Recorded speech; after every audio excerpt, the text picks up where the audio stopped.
Hey, what's up guys? So in this video we will see how to change the keyboard theme on any Poco phone. Now to do that, just open the keyboard on your smartphone. Now from here, just tap on settings.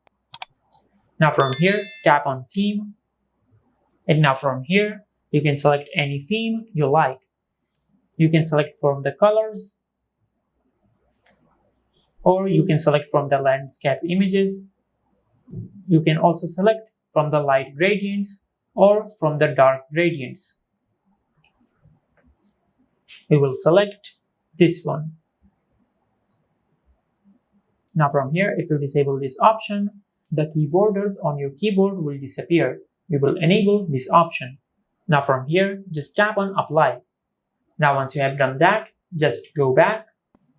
Now as you can see, this is how you can change the keyboard theme on any Poco phone.